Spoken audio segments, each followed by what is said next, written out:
আগামী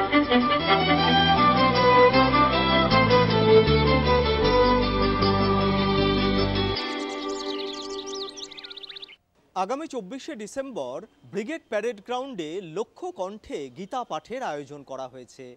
আর গোটা শহর জুড়ে আচমকায় গীতার বিক্রি বেড়ে গিয়েছে উল্লেখযোগ্যভাবে। বিভিন্ন প্রকাশনা সংস্থার যে গীতা, সেই গীতা নিতে বিভিন্ন দোকানে ভিড় করছেন ক্রেতারা।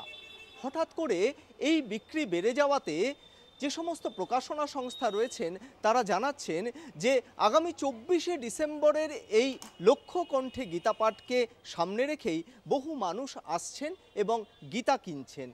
একটা কনস্ট্যান্ট বিক্রি বলতে গেলে চিরকালই ছিল গীতার, তবে আমরা যে এফেক্টটা যেটা পেয়েছি লকডাউনের পর থেকে গীতার সেলটা প্রচণ্ড বেড়েছে। সেল প্রায় বলতে গেলে ধরে রাখুন প্রায় 30-40% বেড়ে গেছে। বাংলা ভাষার গীতা যেরকম রয়েছে তার পাশাপাশি হিন্দি এবং ইংরেজি ভাষারও গীতার চাহিদা আচমকাই বেড়ে গিয়েছে। তবে সবচেয়ে বেশি বিক্রি হয়েছে বাংলা গীতার। এটা 3 গুণ বেড়ে গেছে, যেহেতু প্রধানমন্ত্রী 24শে ডিসেম্বরে 1 লাখ গীতা পাঠে ব্রিগেডে আসছেন, তো সে নিয়ে পুরো দেখছি একটা পুরো পশ্চিমবঙ্গে একটা গীতার এনভায়রনমেন্টটা তৈরি হয়ে গেছে। তো হিন্দি গীতাও সেল বেড়েছে, বাংলা গীতাও বেড়েছে।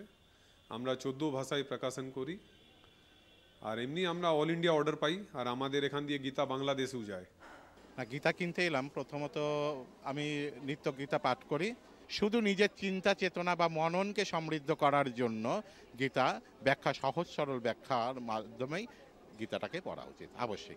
এই বিক্রি বেড়ে যাওয়াতেও কিন্তু যে সমস্ত প্রকাশনা সংস্থা রয়েছে তারাও মনে করছেন যে জনমানসে গীতা পাঠের একটা প্রয়োজনীয়তা উপলব্ধি করা যাচ্ছে। ক্যামেরায় সুবীর দাসের সঙ্গে সত্যসুন্দর ভট্টাচার্য, কলকাতা টিভি।